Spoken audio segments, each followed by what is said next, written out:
नमस्कार मेरी YouTube family हमशिका voice में आप लोगों का स्वागत है। अगर कहानी अच्छी लगे तो लाइक कीजिएगा और चैनल पे अगर न्यू है तो हमारे चैनल को सब्सक्राइब कीजिएगा। आइए सुनते एक नई कहानी। हे भगवान, ये अम्मा जी को क्या हो गया, कुछ समझ ही नहीं आता है। एक ये महाशय है और तुम्हें कुछ सुनाई दे रहा है या नहीं? कब से बड़बड़ किए जा रही हो, कुछ जवाब ही नहीं दे रहे हो। ये सारी दुनिया इस अखबार में ही सिमट के रह गई है तुम्हारी।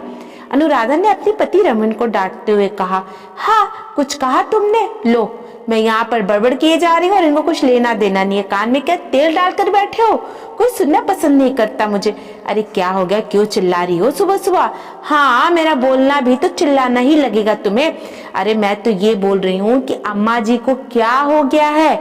तुम्हें तुम्हारी माँ की फिक्र नहीं है? क्या हो गया है माँ को? भली चंगी तो है, कुछ दिनों से देख रही हूँ उन्हें हमारे कामों में कमियां नजर नहीं आती हैं। साड़ी से सूट पर आ गई हैं, अंग्रेजी बोलती हैं और तो और आजकल भजन कीर्तन की जगह यो हनी सिंह या बादशाह को सुनती हैं। तुम्हें अजीब नहीं लगता? अच्छा, ये तो बड़ी अच्छी बात है, पर मुझसे क्यों पूछ रही हो? माँ से ही जाओ पूछ लो ना। तुमसे तो बोलना ही बेकार है, मैं खुद ही बात कर लूंगी। ऐसा कहकर अनुराधा किचन में चली गई और दिन में जब वक्त मिलेगा तब अम्मा जी से जरूर बात करूंगी। अनुराधा रमन की पत्नी है और अम्मा जी की बड़ी बहू। अनुराधा के दो जुड़वे बेटे हैं, रोनित और रोहित, जो 13 साल के हैं। वही अम्मा जी का छोटा बेटा जयंत और उसकी पत्नी विद्या उसी घर में ऊपर वाले फ्लोर पे रहते हैं। उनके भी एक बेटा और एक बेटी है। विराट 10 वर्ष और वाड़ी 12 वर्ष। अम्मा जी शुरू से ही बड़े कड़क मिजाज सास रही हैं। मजाल है कि दोनों बहुएं कुछ कह जाएं, लेकिन पिछले दिनों से अम्मा जी में आ रहे बड़े बदलाव को लेकर दोनों बहुएं परेशान हैं। आखिर जो इंसान इतना कड़क मिजाज रहा है, बात बात में टोकता है, आपको हर काम में मीन मेख निकालता है, अगर वो इंसान बदलने लगे तो वो बदलाव जल्दी पछता भी नहीं है किसी को। यही सब उनके बहुओं के साथ हो रहा था।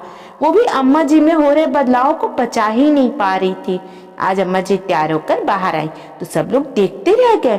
फिटिंग सूट पहने, आंखों पर चश्मा, बाल खुले, बिल्कुल टिप टॉप होकर कहीं बाहर जाने की तैयारी।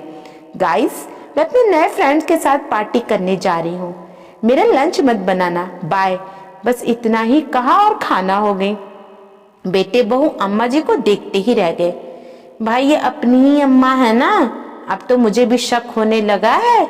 हम ना कहते थे कि अम्मा जी बहुत बदल गई हैं, लेकिन तुम दोनों भाई सुनते तक नहीं थे। अब तो माँ से बात करनी ही पड़ेगी। और ये नए दोस्त कौन से आ गए हैं इनके? बात छोड़ो, चलो पीछा करते हैं।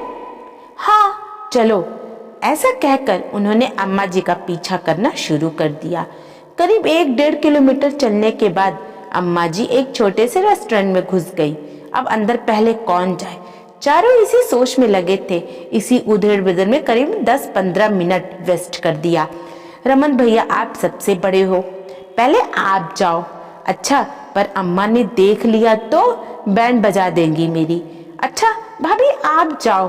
वाह, माँ तुम्हारी, और बलि का बकरा मुझे बना रहे हो। जयंत, तू छोटा है ना, तू जा। नहीं भाई, दोनों साथ ही चलेंगे। आखिर हिम्मत करके दोनों भाई अंदर गए। वहां का मंजर देखकर चुपचाप खड़े रहे। पीछे पीछे दोनों बहुएं भी अंदर आ गई। देखकर हैरान रह गई। अम्मा और चारों बच्चे साथ बैठे हुए पिज्जा पार्टी का मजा ले रहे हैं। अचानक अम्मा जी की नजर चारों पर गई। गाइस, तुम लोग यहाँ क्या कर रहे हो? तुम लोगों को तो बुलाया ही नहीं गया था। अम्मा, इनवाइट नहीं, इनवाइट इनवाइट, रोहित ने कहा। हाँ हाँ वही, तुम लोग यहाँ क्या कर रहे हो? अम्मा, वो कुछ नहीं, हमने सोचा कि हम भी पार्टी कर ले। पर आपके नए दोस्त कहाँ हैं? रमन ने कहा। ये बैठे तो हैं चारों। ये चारों? ये तो आपके पोता पोती हैं। अम्मा, हाँ, तो पोता पोती फ्रेंड्स नहीं हो सकते हैं क्या?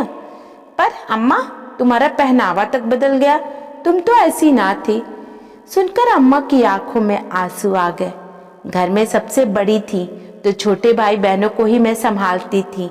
मेरी शादी 10-11 साल की उम्र में हो गई। मैंने अपना बचपन नहीं जिया। जिम्मेदारियां निभाते निभाते बचपन और जवानी दोनों कहीं खो दी। पता ही नहीं चला। जो सास और पति ने पहनने के लिए दिया वही पहन लिया, जो खिला दिया वही खा लिया, जैसे रखा वैसे रही। मन तो मेरा भी जीने का करता था, पर क्या करती। बहुओं के साथ भी कड़क सास बनकर रह ली थी। घर में सब मुझसे डरते थे। वहीं पर मेरे पोता पोती ने मेरी तरफ दोस्ती का हाथ बढ़ाया। कहते हैं वक्त के साथ लौट कर नहीं आता। गलत कहते हैं सब। मेरा वक्त दोबारा लौट कर आया है। अब मैं दोबारा अपना बचपन जीना चाहती हूँ, इसलिए मैंने इन्हीं चारों से दोस्ती कर ली। अम्मा, हमें माफ़ करना, हम तो तुम्हारी भावनाओं को कभी समझ ही नहीं पाए। अब समझ गए ना, इसलिए अब डिस्टर्ब मत करो। अम्मा, डिस्टर्ब नहीं, डिस्टर्ब, जयंत और अमन ने एक साथ कहा। हाँ हाँ वही तो। और माहौल का ठहाकों से गूंज उठा। कहानी अगर अच्छी लगे तो कहानी को लाइक कीजिएगा और कमेंट कीजिएगा और हमारे चैनल को सब्सक्राइब ज़रूर कीजिएगा। धन्यवाद।